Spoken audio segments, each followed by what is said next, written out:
9 बजे बजने वाले हैं। सभी लोग अपने घरों में चले जाएं। कोई भी बाहर न रहे। सरपंच विक्रम सिंह बोला, सब लोग घर पहुंच गए ना? जी सरपंच साहब, बस 2-3 लोग और हैं। तू जानता है ना 9 बजे के बाद क्या होता है? फौरन सबको घर भेज। जी 9 बजे से पहले सबको भेज दूंगा। आर्यन बेटा। हाँ पापा। 9 बजे बजने वाले हैं। जाकर सारी खिड़कियां बंद करो और दरवाजों पर नमक की लकीर बना दो। पर पापा, ये नमक की लकीर क्यों बनाते हैं हम रोज? बेटा, ये हमारी सुरक्षा के लिए है। जल्दी जाओ गाँव की दुकान पर। अरे काकी, एक चाय तो बना दे। अरे बावले, 9 बजे बजने वाले हैं, भाग जा यहाँ से। अरे बुढ़िया, ये सब बकवास है। मैं नहीं मानता इन बातों को। तू नहीं मानता तो फिर बता, पिछले महीने राजू कहाँ गया जो 9 बजे के बाद बाहर था?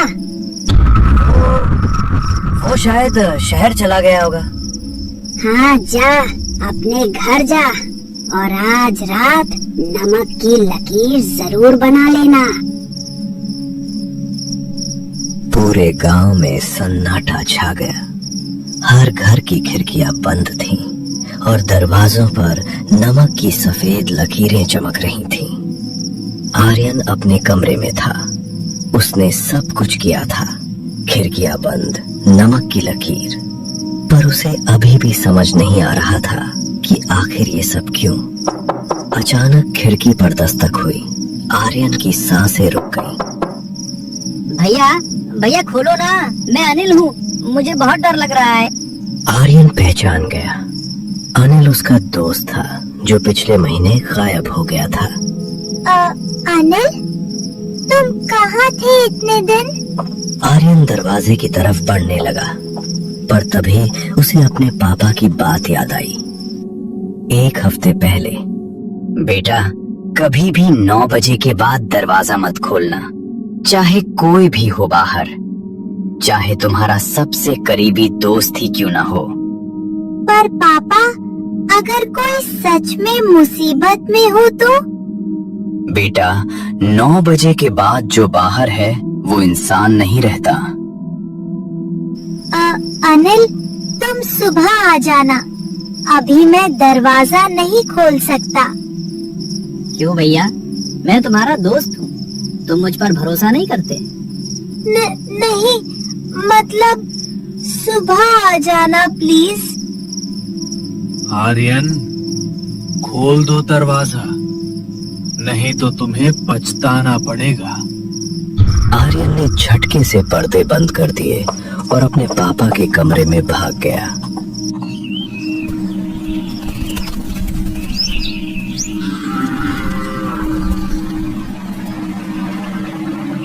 सूरज निकल चुका था।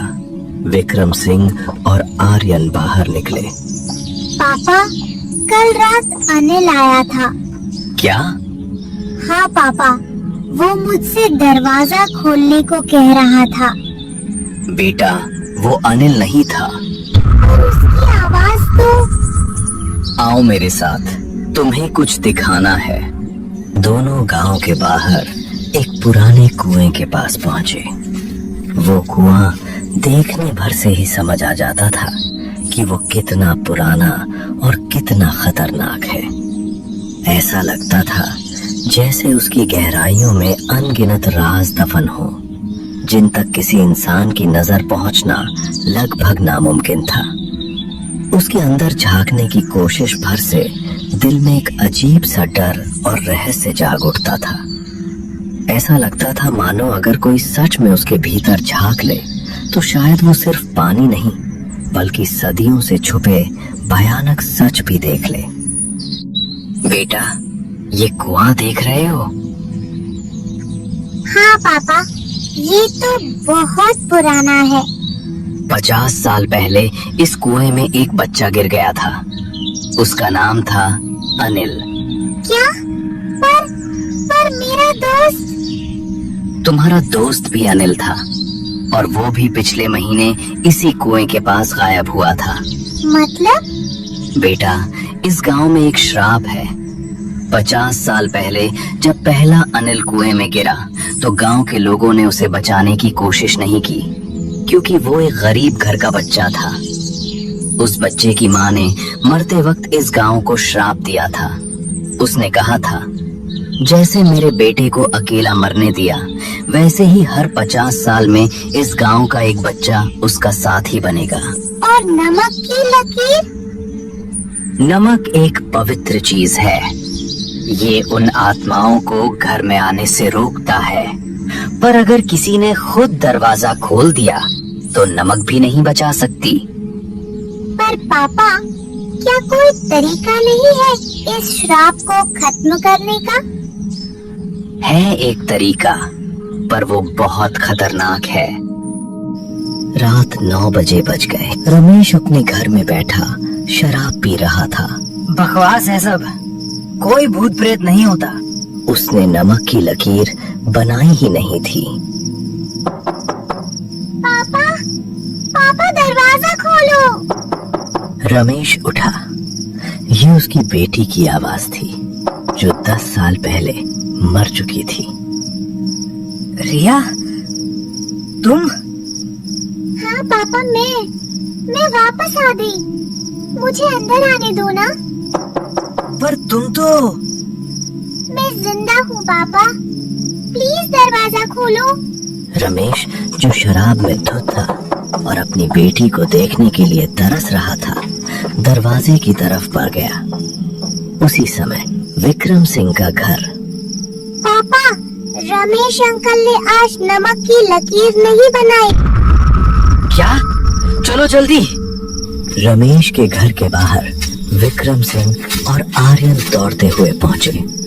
रमेश दरवाजा खोलने ही वाला था। रमेश, रुको! पर बहुत देर हो चुकी थी। रमेश ने दरवाजा खोल दिया। सामने कोई नहीं था, बस अंधेरा। रिया, तुम कहाँ हो? यहाँ हो पापा। अचानक कई हाथ अंधेरे से निकले और रमेश को अंदर खींच लिया। उसकी चीख पूरे गांव में गूंज गई। दरवाजा धड़ाम से बंद हो गया। विक्रम सिंह और आर्यन घर आ गए, क्योंकि अब वो कुछ नहीं कर सकते थे। विक्रम सिंह ने कुछ सोचा और आर्यन से बोले, आर्यन बेटा, तुम सो जाओ, कल सुबह जल्दी उठना है। आर्यन कुछ पूछने ही वाला था कि विक्रम सिंह अपने कमरे में चले गए। आर्यन भी अपने कमरे में जाकर सो गया। अगली सुबह रमेश का घर पूरी तरह खाली पड़ा था। ऐसा लग रहा था जैसे वहां कई दिनों से कोई सांस तक न ले रहा हो। दरवाजा आधा खुला था। खिड़कियां हवा में धीमे धीमे चरमराती थीं और अंदर हर चीज पर मोटी धूल जमी थी। सबसे डरावनी बात ये थी कि रमेश भी गायब था, बिल्कुल अनिल की तरह। दोनों ऐसे गायब हुए थे जैसे जमीन निगल गई हो या हवा में घुल गए हो, और किसी को नहीं पता था कि उनके साथ आखिर हुआ क्या था। पापा, अब क्या होगा? बेटा, अब हमें वो काम करना होगा जो मैं नहीं करना चाहता था। क्या काम पापा जो हम नहीं करना चाहते? मुझे कुछ समझ नहीं आया। हमें उस कुएं में उतरना ही होगा, चाहे जितना अंधेरा और खतरनाक क्यों न हो। अनिल को बिना शांति दिए हम पीछे नहीं हट सकते। अगर उसकी आत्मा वहीं फंसी है तो हमें उसे मुक्ति दिलानी होगी। शायद उसी में इस रहस्य का असली जवाब छुपा है। उस रात कुएं के पास विक्रम सिंह, आर्यन और कुछ गांव वाले पुराने कुएं के पास चुपचाप खड़े थे। रात के 8:50 बज रहे थे और आसमान बादलों से घिरा था। थोड़ी थोड़ी हवा चल रही थी जो पेड़ों की पत्तियों को इस तरह हिला रही थी जैसे कोई अदृश्य हाथ उन्हें छू रहा हो। कुएं के आसपास घना अंधेरा फैला था और पूरा माहौल एक डरावनी खामोशी ओढ़े हुए था। सबकी नजरें कुएं की गहराई पर टिक गईं, क्योंकि आज कोई रहस्य खुलने वाला था। याद रखना, हमारे पास सिर्फ 10 मिनट हैं। 9 बजे बजने से पहले हमें वापस आना होगा। पापा, मैं आपके साथ चलूंगा। नहीं बेटा, तुम ऊपर रहो। अगर मैं 9 बजे तक वापस ना आऊं तो रस्सी काट देना। कुएं के अंदर विक्रम सिंह धीरे धीरे नीचे उतर रहे थे। कुआं बहुत गहरा था, नीचे सिर्फ अंधेरा था। जैसे जैसे वो नीचे जा रहे थे उन्हें अजीब सी आवाजें सुनाई देने लीड। यहाँ मत आओ, तुम भी यहीं रह जाओगे। पर विक्रम सिंह रुके नहीं। आखिरकार वो कुएं की तली में पहुंच गए। वहां पानी नहीं था, बस एक छोटा सा कंकाल पड़ा था, एक बच्चे का। मुझे माफ करना बेटे, हम सब गुनहगार हैं। नहीं, अब तू नहीं बचेगा। तुझे सच में लगा कि तू इतनी आसानी से यहाँ वापस आ सकता है? कितनों को चेतावनी दी थी, फिर भी 9 बजे के बाद बाहर निकले और सबका अंजाम तू जानता है। और अब तू भी वही गलती दोहरा रहा है। इतना सब देखने के बाद भी हिम्मत करके इस जगह आने की सोची? क्यों आया? किस लिए? क्या चाहता है? मुझे माफ कर दो। मैं जानता हूँ हमने बहुत बड़ा अपराध किया है। इस गांव ने बहुत लोगों को दुख दिया, बहुत आत्माओं को भटकने पर मजबूर किया, लेकिन हम बदल गए हैं। आज हम डरकर नहीं, गलती सुधारने आए हैं। कृपया उन्हें माफ कर दो, वरना ये गांव कभी सांस नहीं ले पाएगा। माफ? इतनी आसानी से? वो रातें जब कोई चीख भी नहीं सकी, वो लोग जो लौट कर भी जिंदा नहीं रहे, उन दर्दों का हिसाब कौन देगा? तुम? अगर हिसाब चाहिए तो ले लो, लेकिन इस गांव को एक आखिरी मौका दो। हमने आज तुम्हें बुलाया है छुपने नहीं, सब खत्म करने के लिए।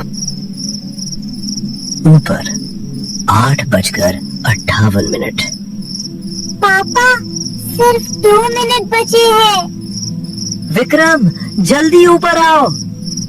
पर कोई जवाब नहीं आया। 8:59। पापा, 1 मिनट, प्लीज ऊपर आ जाओ। तभी रस्सी में हलचल हुई।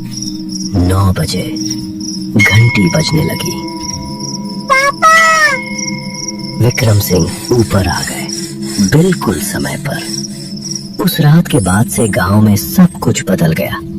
9 बजे के बाद कोई आवाज नहीं आती थी, कोई दस्तक नहीं होती थी। श्राप टूट गया था। पर एक रात आर्यन अपनी खिड़की से बाहर देख रहा था। तभी उसने दूर से एक छोटे बच्चे को देखा। वो बच्चा मुस्कुरा रहा था और हाथ हिला रहा था। वो पहला अनिल था, पर इस बार वो डरावना नहीं था, वो शांत था। आर्यन ने भी हाथ हिलाया और बच्चा धीरे धीरे अंधेरे में गायब हो गया। कुछ कहानियां खत्म हो जाती हैं, पर कुछ सवाल हमेशा रह जाते हैं। क्या रमेश वापस आया? नहीं। क्या अनिल का दोस्त मिला? नहीं। पर एक बात तय है, कभी कभी हमारे गुनाहों की सजा अगली पीढ़ियों को भुगतनी पड़ती है। और हाँ, अगर कभी रात को कोई आपके दरवाजे पर दस्तक दे तो पहले देख लेना वो कौन है, क्योंकि कभी कभी जो दिखता है वो होता नहीं है। कुछ दरवाजे बंद ही रहने चाहिए, कुछ सवालों के जवाब नहीं जानने चाहिए, और कुछ आवाजों को कभी जवाब नहीं देना चाहिए।